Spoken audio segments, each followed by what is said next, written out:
Oh, welcome back to the Expert Series. I am super excited. This podcast is jam-packed with all the latest stats and info, but don't let your eyes glaze over.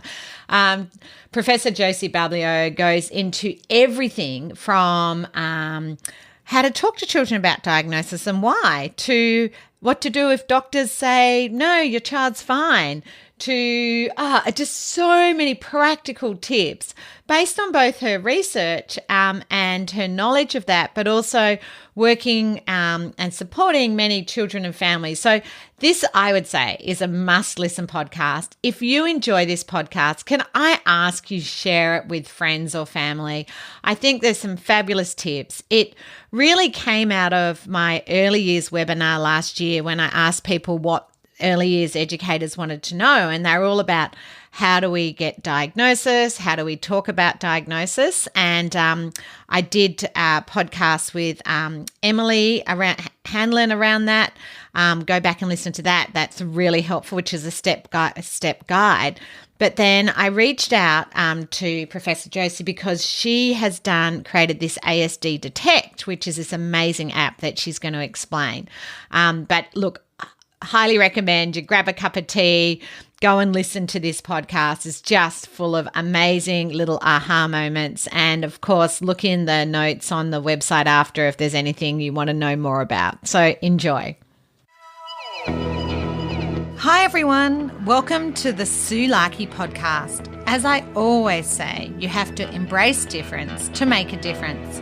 Let's dive into today's podcast. I am absolutely thrilled to have Associate Professor Josephine Barbaro on the podcast today. She's the Principal Research Fellow and Neurodiversity Affirming Psychologist at Trobe University in Melbourne. Her research interests are the early detection of autism in infants, toddlers, and preschoolers, and family health and wellbeing following the diagnosis, which is why I invited Josie on today, because so many of our audience are saying, Sue, how do we, detect autism? What's going on? And Josie is at the forefront of that research and going to be sharing that with us, particularly the amazing early detection that they've put in place and the signs. So Josie, welcome. Thank you so much for being on the podcast. Thanks, Sue. Really lovely to be here, and really excited to share all the work that we've been doing and talking about things that we can do practically for our kids. Absolutely. And the nice thing is my audience are parents, carers, lots of early childhood educators, and a lot of our primary school educators that because of COVID are getting children who still haven't been diagnosed and often haven't had those conversations with early childhood practitioners because the children weren't in consistent care. So I'm very excited how you can help guide them to understand where to go, what to do, what to look for. So can you share with us some of the autism screening and developmental surveillance that we can do? What's out there? Great. Yeah, so I've been doing this for a really long time now. I started way back when in 2005 when I did my PhD with Cheryl Dissanayake at the Olga Tennison Autism Research Centre.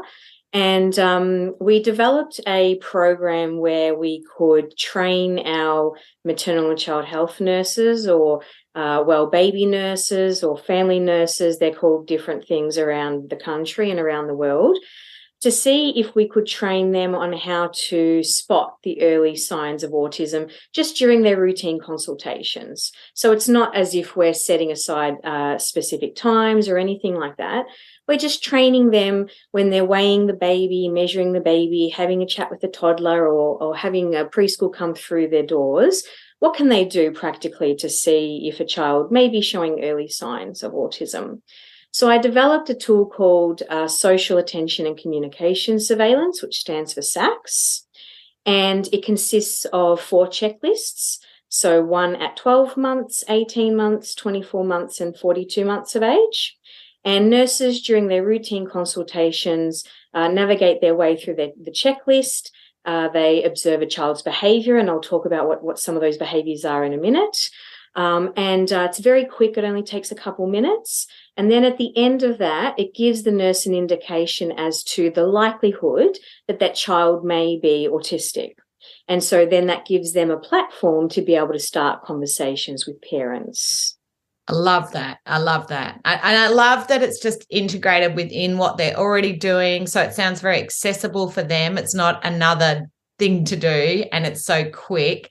And I like that's really early. You were one of the first, wasn't it? The earliest detection device, sort of checklist. I seem to remember seeing Cheryl at one point, and they said it was an early Word document she sent through to me, and it was really exciting to see how they were just things that you do every day with a baby that could give you some indicators. Yeah. Yes, correct. So I would say probably the pioneer in Australia is Professor Robin Young in Flinders University in Adelaide. She developed what's called the ASDetect, which is a level 2, what we call a level 2 screening tool. So once a child's already been identified with some early signs, they can do that. And so Robin's been instrumental in development of this.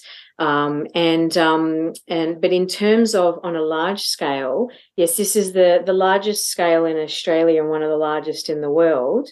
And so at the time, back in 2005, you can imagine, pediatricians and psychologists and other people having kids referred to them at 12, 18 months of age through my program and thinking, what on earth is this person doing? We can't diagnose until 3 at least. But we knew for a long time, since the early 90s, that there are lots of early signs that we can use to pick up kiddos early. And so I developed what we call the developmental surveillance tool. So we're constantly monitoring kids. We're not just developing a screening tool and giving parents a questionnaire. We're upskilling professionals. We're educating parents, and we're helping professionals and parents to come together and have a really productive conversation about next steps for their kids. I love that. And I know you're like me. I call myself a pracademic, which is a practical academic. And I can hear what you're saying, like the surveillance. I like that term. Like we're just watching. We're not like, here's the checklist, done and dusted. It's an ongoing. And I think that's so important that we understand, because of the complexity of autism spectrum, it is an ongoing watching, observing, noticing. So what are some of the early signs that we should be looking for? Yeah, so it does change across time, but there are some sort of consistent behaviours that we observe. So one of the consistent things that we see is, as many of us know, eye contact tends to be reduced or inconsistent or infrequent in, little autistic kiddos. But that's not the only thing that we look for. We look for things like whether children point to things at a distance and share their interest in things, such as to planes or dogs in the park. And do they look back at their caregiver as if to say, oh, wow, did you see that? Do we look at things like other gestures, like waving, clapping, shrugging, trying to communicate with others their intentions through the use of their hands and their arms? If people smile at them, will they smile back reciprocally? And even things like pretend play. So does a child engage in pretend play with a teddy or a cup of tea, or pretend that superheroes are playing with each other or fighting, or maybe they themselves take on, them being a unicorn or a superhero or something like that. And we know that a lot of autistic kiddos actually have really great imagination skills and can engage in a lot of pretend play. And that's why we never look at any one particular behavior. It's always looking at a group of behaviors. And is a child perhaps engaging in them, but not as consistently? So those are some of the things that we look at in the earlier years. And then when we move to the preschool years, we start to have a look at more of these sensory behaviors. Are they interested more in their sensory environment? Do they seek out sensory smells? Do they maybe have some aversions to bright lights or loud sounds? Do they maybe have some special interests? So we start to then bring that into the preschool years, because those behaviors are not as observable in the early years, even though you can see some of them. I love that. I love that. And I like the way that you mentioned with the imagination, because I think with our girls who often are trickier to diagnose, I don't know if that's a technical word, tricky, but, because some of my girls are so imaginative in the early years, and things like you mentioned, eye contact, well, some of them are really good at masking that too, So Absolutely. I like the fact we're looking at a range of behaviors. And I think it's for you and myself who know and love so many about autism kiddos, we often, I don't know, I just find sometimes I'm so used to how children engage when they're on the spectrum that I forget that how other children engage. So I really get that for some families, that's all they know of their child. They just, that's right. especially if they're only child, then they mightn't be around other children to notice those differences. So I like the fact we're looking at a range of things, and particularly with so much misunderstanding around words like eye contact. Yeah, Can you just right. explain what you mean by eye contact? Because I think a lot of people misunderstand that.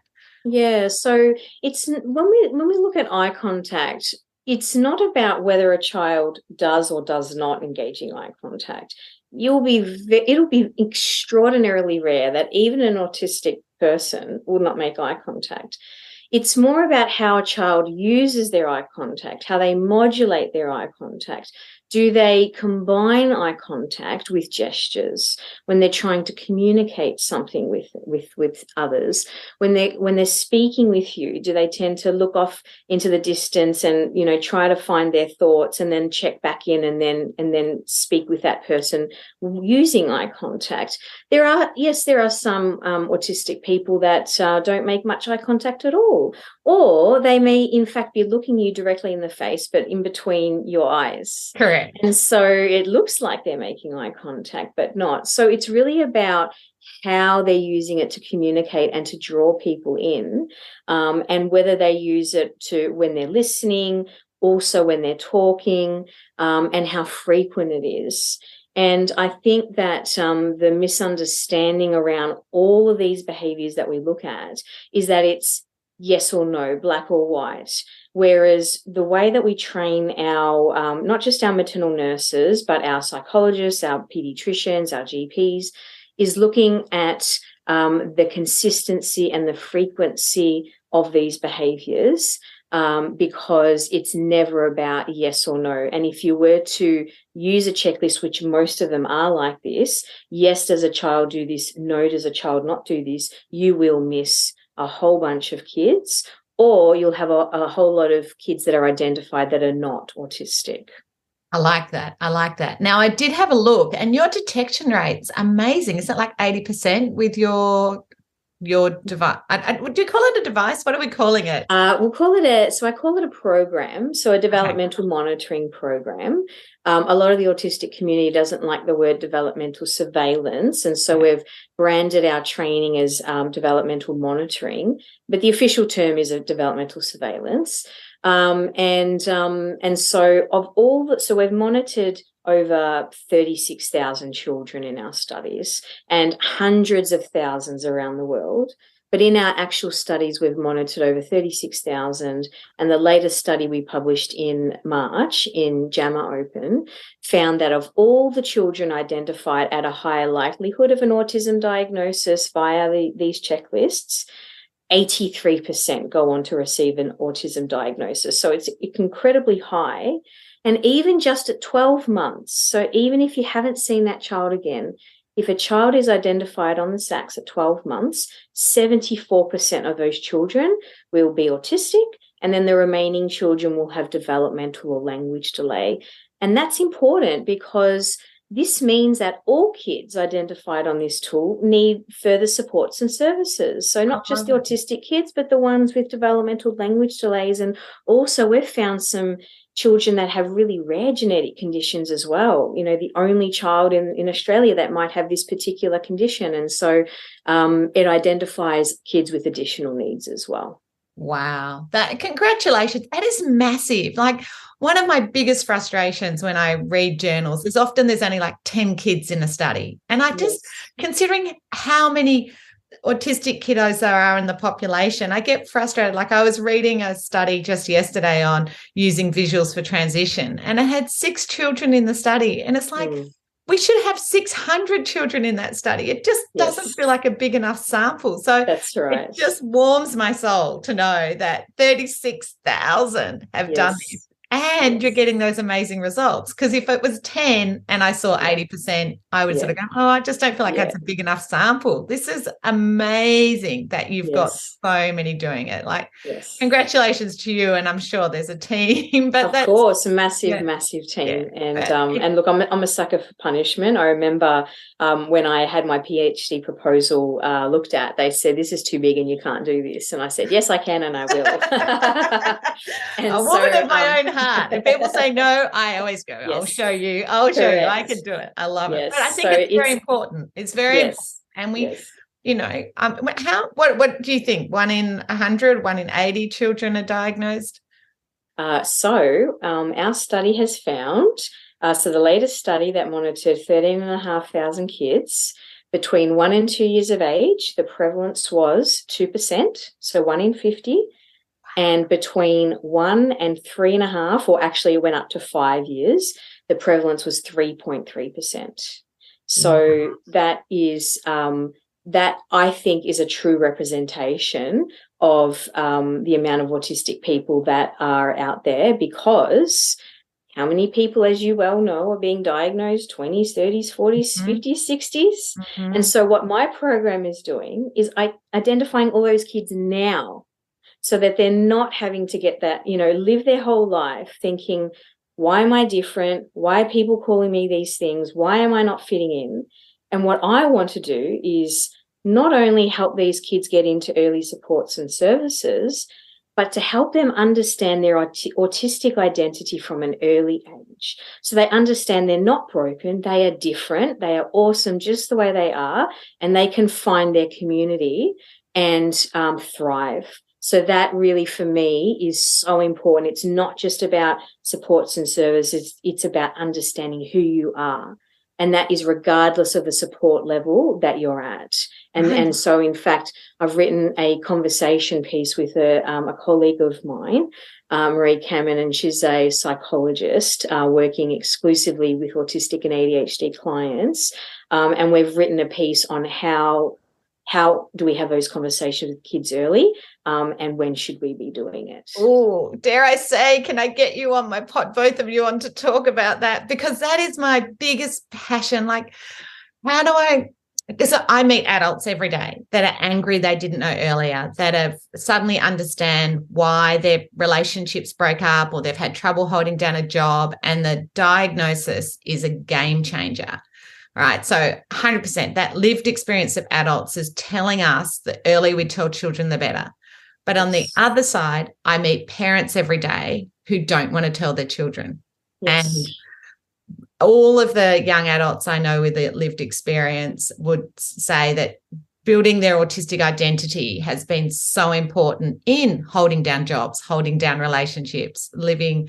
So we're going to go off track, and I promise you we wouldn't be too long. I know how precious your time is, but no, not at all. I think what you're saying is invaluable. But I also believe that the earlier the diagnosis, the earlier, obviously, we get intervention, but also the parents aren't being judged and exhausted, because a lot of parents who are trying to get diagnosis, who might spend 18 months getting diagnosis, often during that time lose a lot of confidence as a parent, because this child needs different strategies. And, you know, you go to a parent group and everyone else is doing something that just doesn't work for your child, you know. So for me, that early diagnosis tells you got to find a different crew, you know. Absolutely. And I think it's twofold. Acceptance needs to come from both, you know, through both ways. Acceptance of yourself, acceptance of your family, and society's acceptance of difference. And so I think that we need to do that work in building acceptance in society as well of difference, so that you don't even necessarily have to disclose if you don't want to. It's just, okay, this person is unique. This person is different to me, and that's okay. And so I think it's really important that we do build that education into our classrooms as well. 100%. You know, I think that having a lifetime of wondering why you're different, and then finally realizing in, 20s, 30s, there can be a lot of grief associated with that. But then, obviously a lot of pride from that. And research does show now that the earlier you tell a child, the more positive they think of themselves and the higher self-esteem they have. So I'm very happy to talk about that research as well, to help parents to weigh up the pros and cons and to see that ultimately it is better to tell your child. Yeah, I would love to do that. Just on that, what you were just saying, so I just want to pick up on that because I have this with a lot of schools.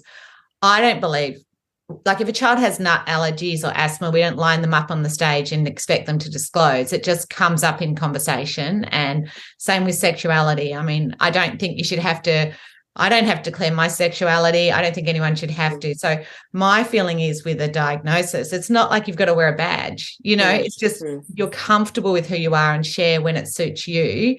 And so parents don't have to go into a classroom and tell every child in the class. You've got to work out what's comfortable. And I've got some children who want to tell everyone, and I have some children who just want to tell their close friends. Yeah. And I think we have to respect that diversity of who's told and what age. But I just think for parents, because I think that's sometimes the worry for parents, like I don't want to tell everyone. And I don't think the child necessarily wants everyone to know either, Yeah, that's right. And the important thing is that the child at least knows themselves. 100%.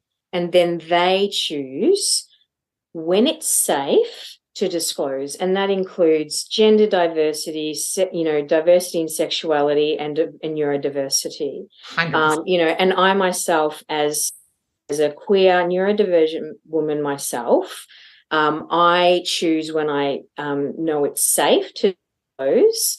And then I'll do so.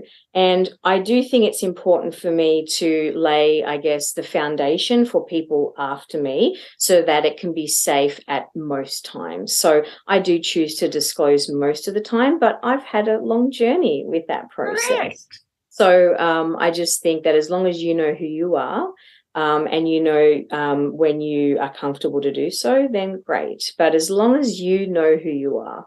Correct. And I like what Yen Perkins says, where she says, do they need to know? That's at the end of the day, you can ask yourself, does this person need to know? Like she's talking about in the workforce, and I agree. It's the same. So I love that. Thank you for sharing that, because I think that's really important. I'm sorry we went off on that rabbit hole, but I just think that's so important. So back to the amazing tools that you've developed. So there's the SACS for professionals, then there's the amazing app, the ASDetect, which amazing. If anyone hasn't had a look, just go and have a little look. It's got videos. It's just the most user-friendly. It's in a few different languages. It's just fabulous. And it's to me just intuitive and not something that's daunting for parents, because let's face it, if you're looking at something called ASDetect, it can be a bit confronting. And I think just it being such an easy tool for parents to look at. So share a little bit about that for anyone who hasn't seen it. Of course, yeah. So ASDetect, ASDE, so ASDetect. Such a clever name. Yep. Who came up with that? Someone at university, I think one of our media people, actually. So Autism Spectrum Detect, we thought was interesting and clever play on words. And so essentially at the time, so this was back in 2015, I wanted to make SACS available as an online checklist, an online training. And so at the time, we thought, okay, well, how about we make an app? And it was honestly one of the most exhausting things I've ever had to do in my life, but the most rewarding. We had to film children, even children who were not yet diagnosed, so at 12 months, film children, splice up the videos, write the script, narrate the videos. So that was a very, very labor-intensive process. But what I wanted to do was to make it really, really, like you said, intuitive. here are the behaviors, here's the difference, and I'm going to pause right at the moment where I see that difference. So I'm going to pause right there and say, see how this child is looking and pointing and looking back, or see how this child is instead focusing on the toys in front of them. And so I really wanted parents to be able to see what I see. And I think that we got it, because the feedback we get is, I get it now. I didn't get it before, but I get it now. I know why you can diagnose and pick up kids as early as 12 months, because in some cases it is so clear. And also it's done in a neutral way. It's not to say this is good and this is bad. This is to say this is an autistic kid and this is a not autistic child, and see the difference. And what does your child look like? Does it look more like this child? Do they look like more like this child? And so it's very quick. The videos are only between 30 seconds to a minute or so. And then at the end, a parent receives a result of whether their child is at a higher or a lower likelihood of autism. And yes, that can be quite confronting for parents, but what we wanted to do was to help parents to explore that in the family home, because that step of getting to the doctor can be really daunting and a health-seeking barrier. So we thought, okay, what if we get parents to explore that at home, digest the results, get an email with next steps, and then bring that information to their doctor. And we have all the information about the evidence behind it and everything as well. So it's not just another app.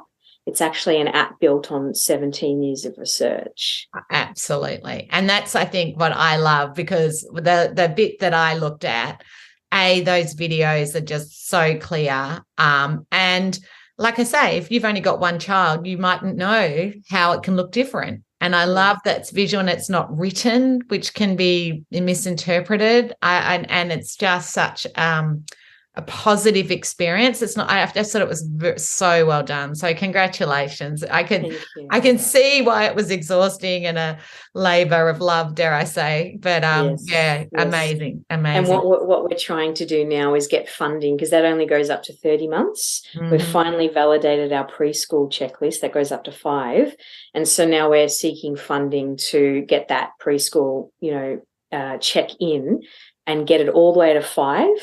And then again, I want to get into the early primary school years as well. So have it all the way up to, at least middle primary school. But the next endeavor is getting that preschool check-in. Yeah, that would be amazing. Amazing. I love it. So once a parent does suspect their child, it may be autistic, then what are the next steps they need to take?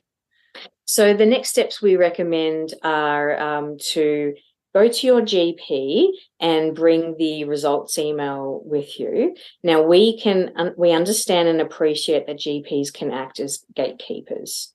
So we also recommend you take it to your child, family and health nurse, because in Victoria, every single nurse in 2019 was trained on SACS. So we received a large government tender through a competitive process to train all the nurses in Victoria. So they're all well aware of it. And then they can help you to get into the early access approach of the NDIS. So you can actually, from an ASDetect or a SACS result, you can go into the early access approach of the NDIS, because it's flagging, or it's identifying that your child is at a higher likelihood of an autism diagnosis. And so I think that it's really important that if they do get someone that says, don't be silly, they're too young, they'll grow out of it, go to another doctor, go to another nurse, speak to somebody else. When we go and buy houses and cars, how many of them do we go to before we actually make a choice? But for health, we go to one doctor and we go, oh, okay, I think we need to change the narrative around it. And unfortunately, yes, we as parents have to be advocates for our child, but just keep going, keep pushing until you get someone that actually takes you seriously, because what our results are showing in the ASDetect app is that parental concerns or queries, because not all parents have concerns, they just notice differences, so we call them queries, is a huge predictor of whether or not a child is autistic or not. So trust your gut, Trust your gut. That's exactly what I was about to say. Yeah. I always say to parents, trust your gut. But I just love that analogy, and I just want to emphasize that for any early childhood educators who are listening, who have parents come back who say, I went to the GP and the GP said no. I would encourage that you use what Josie said and say, well, if you're buying a car, would you only look at one car? I think you should actually go and see someone else, trust your gut, and, it just would be terrible that they do this, go to one gatekeeper and they say no. And then a year later, you've missed out on all that early intervention. And sometimes that's where we need to be the cheerleader for the parent. That's how I feel, that my job's to go, you've got this, keep going, try someone else.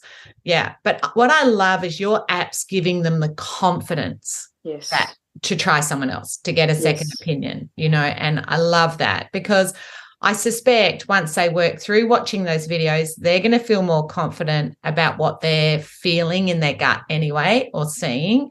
So, and as you say, it mightn't be autism, it might be something else, but that they do need some speech therapy or something else, some support. Yeah, that's right. And so we've done an evaluation on ASDetect with 1,500 families, and our results are showing really, really high accuracy rates, like upwards of 90%. And that's because a huge proportion of parents do have prior queries about their child's development. And of the kids that are not autistic, the remaining do have developmental or language delays, which they may eventually grow out of and catch up, but they need that early support. So using the app and having a higher likelihood result does mean that you should go seek help. Go to a pediatrician, go to a speech pathologist, anybody if others are not listening. And also I want to mention that we've trialed the SACS in early childhood education settings as well. So a PhD student of mine who's an associate professor at Prof University in Queensland actually implemented SACS with a number of early childhood education settings, and it was much better at identifying autistic kids than another screening tool called the PEDS, which is a parent scale that is used around Australia, but it's not very specific for autism. It tends to look at more general developmental queries. Yeah. No, that's so good to know. So just the last thing, because I think you'd be the perfect person. So how do we talk to parents in an affirming and empathetic way? What do you recommend? How do we go about that? So look, it's tricky, and it really does depend obviously on where the parent's at with their journey. If it's a parent that has absolutely no idea, that their child may be autistic, I really just sort of start off by focusing on what some of the differences are that I notice. So I might say something like, I've noticed that Amelia is not necessarily pointing to things when she finds things interesting. Do you notice that at home? So I try to then say, do you notice, and get information from them about at home? Or I might say, when I called Johnny's name a few times today, I noticed that he wasn't really responding to me. Do you find that tends to happen at home? Or do you find that other people have made some comments about that? So give them an opportunity to talk, and then go through a number of different things, not just one, because they may say, oh, yes, they do that at home. Oh, yes, they do that at home. So pick a number of things and talk about them, get them an opportunity to talk about it. And then after that, you can say, when we notice a few of these behaviours that are different in the one child, it can be an indication that a child may be on the autism spectrum, or they may have developmental or language delays. So what I'd really like to do is to refer you off to your, pediatrician or doctor, or, whatever the next step is, just so that we can go through that next step and see, what supports and services your child might need. So really sort of talking about it in that kind of way about these are some of the signs, here's the next step, and trying not to be too confrontational about it. Because often people say, oh, you're telling me my child's autistic. Yeah. And I'll say, well, actually, That's not necessarily my role right now, but I'm noticing some differences.